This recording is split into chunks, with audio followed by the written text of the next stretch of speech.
क्या ममता बनर्जी कांग्रेस में लौटेगी? राहुल गांधी के साथ विलय की चर्चाओं ने बढ़ाई सियासी हलचल।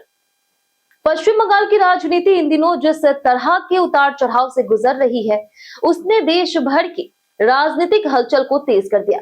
तृणमूल कांग्रेस यानी कि टीएमसी और कांग्रेस के संभावित विलय की चर्चाएं अब केवल अटकलों तक सीमित नहीं रह गई, बल्कि राजनीतिक गलियारों में से एक बड़े संभावित बदलाव के रूप में देखा जा रहा। सवाल यह है कि क्या सच में ममता बनर्जी की पार्टी कांग्रेस में शामिल हो सकती है, और अगर ऐसा हुआ तो भारतीय राजनीति की दिशा कितनी बदल जाएगी।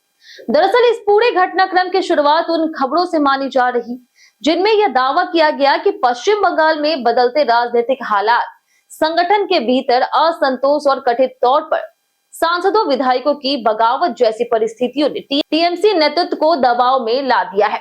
इसी बीच दिल्ली में हुई उच्च स्तरीय बैठकों की चर्चा ने संभावना को और हवा दे दी और तृणमूल कांग्रेस और कांग्रेस के बीच किसी बड़े राजनीतिक समझौते या फिर विलय पर बातचीत शुरू कर दी। अगर राजनीतिक विश्लेषण की नजर से देखें तो तृणमूल कांग्रेस का कांग्रेस में विलय कोई साधारण घटना नहीं होगी। ममता बनर्जी ने खुद 1998 में कांग्रेस से अलग होकर के तृणमूल कांग्रेस की स्थापना की थी और पश्चिम बंगाल में कांग्रेस को लगभग कमजोर कर दिया था। ऐसे में 28 साल बाद अगर वही पार्टी वापस कांग्रेस में शामिल होती है तो यह भारतीय राजनीति का एक ऐतिहासिक यू टर्न माना जाएगा।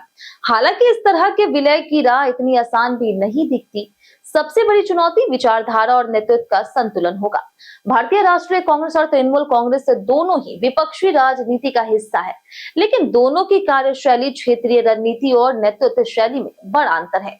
एक और जहां कांग्रेस राष्ट्रीय स्तर पर संगठनात्मक ढांचे को मजबूत करने की कोशिश में है, वहीं टीएमसी पूरी तरह से एक क्षेत्रीय ताकत के रूप में पश्चिम बंगाल केंद्रित राजनीति करती आई है।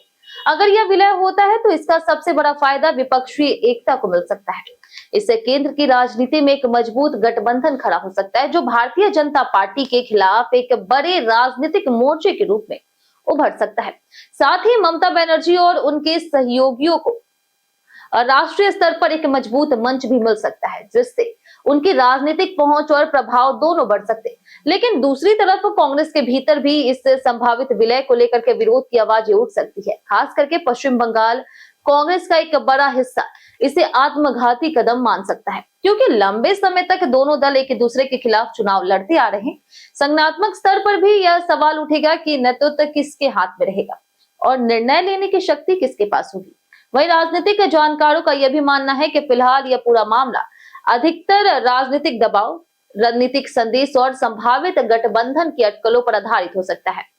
भारतीय राजनीति में अक्सर इस तरह की चर्चाएं चुनावों से पहले माहौल बनाने का हिस्सा होती है। कुल मिलाकर के अभी भी यह कहना जल्दबाजी होगी कि तृणमूल कांग्रेस का कांग्रेस में पूर्ण विलय निश्चित रूप से होने जा रहा है, लेकिन इतना जरूर है कि इस तरह की चर्चाओं ने देश की राजनीति में एक नई बहस छेड़ दी है। अगर यह कदम आगे बढ़ता है तो यह भारतीय राजनीति का सबसे बड़ा पुनर्गठन साबित हो सकता है, जो आने वाले चुनावी समीकरणों को पूरी तरह से बदल सकता। तो इस पर आपकी क्या राय है? क्या ममता बनर्जी को कांग्रेस में शामिल होना चाहिए या नहीं? इस पर अपनी आपकी क्या राय है? हमें कमेंट में जरूर बताएं।